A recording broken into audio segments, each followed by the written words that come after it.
Ahoj, tady Vojtin 55. Vítám vás u mé knihy, kterou jsem vám již představil. Je to o historii vlkoše a 7 zvířátkách a vítám vás už u 36. pohádky, která se jmenuje pohádka 36. Vlak až na radnici. Jednoho krásného ráda stává všechna zvířátka u nového domečku přátelství a přemýšlela, jak by se mohla rychle dostat na radnici, když potřebují pomoc nebo něco zařídit. Pejsek Báníček se zamyslel a povídá, co kdybychom postavili vlak, ale ne obyčejný vlak, který pojede přímo od našeho domečku až na radnici ve Vlkoši. Všichni vykulili oči, ale hned začali vymýšlet.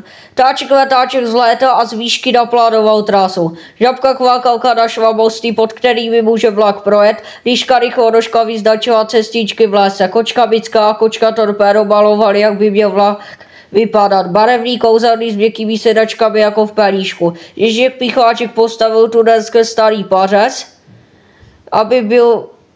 aby byl vlak rychlejší. Za pár dní stála na malém nádražíčku cedule vlak přátelství od Pelíšku k radnici a zpět. A když vlak poprvé vyjel, byl to zázrak. Lesem přes mostek a Rybníka dorazil přímo na radniční dvůr. Když zastavil všechny zvonky na radnici, zacíkali radostí. Od té doby mohla všechna zvířátka jezdit na radnici, když potřebovala něco vyřídit, pomoct nebo si jen popovídat s rytíři z Přerova.